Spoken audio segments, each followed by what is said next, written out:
Papatawad mo ba ako? Saan?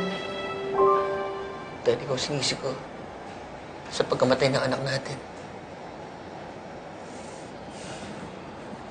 Alam ko naman nasabi mo lang yun dahil sa sama ng loob.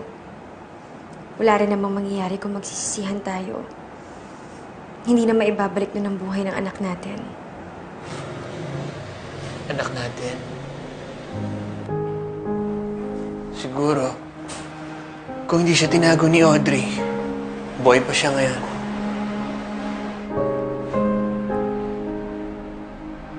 Siguro, tayong pamilya ngayon.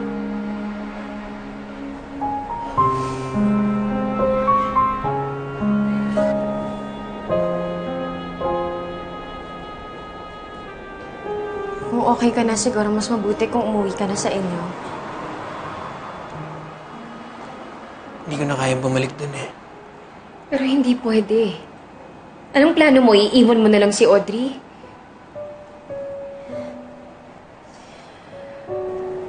Niloko niya ako. Nagawa lang niya siguro yun dahil mahal ka niya. Ginawa niya yun dahil makasaril siya. Nangyari na ang dapat mangyari, Clark. Just move on.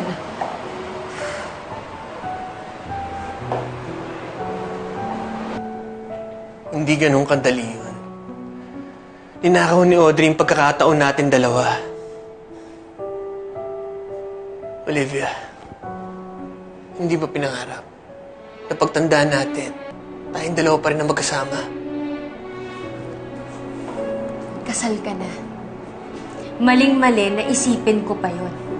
Hindi mo sinasagot ng tanong ko. Simula nung kinasal ka, kinalimutan ko na dapat ikaw pa rin. Panindigan mo ang kasal mo. Pagod na akong gawin ang tama. Gusto ko naman gawin ang mga bagay na magpapasaya sa akin. Olivia, don't you remember? We promised each other na tayo magsasama pang habang buhay. Matagal na panahon na yon. Kinalimutan ko na yon. No! I don't believe you.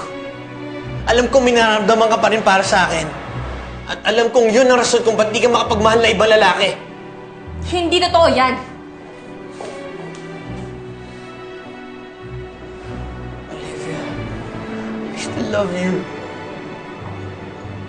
I still love you.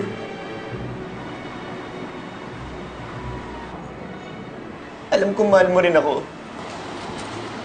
Ang kapal na mukha mong sabihin yan. Tignan mo ako sa mata.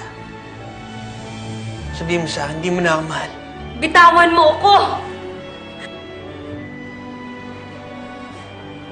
I'm sorry. Alis na ako.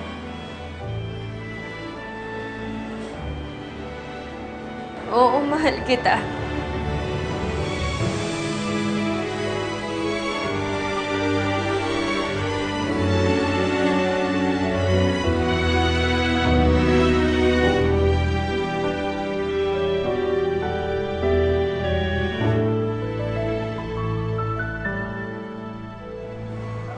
Hindi ko dapat sinabi yun. Sige na, please lang, Clark. Umalis ka na. Mali ito, Clark.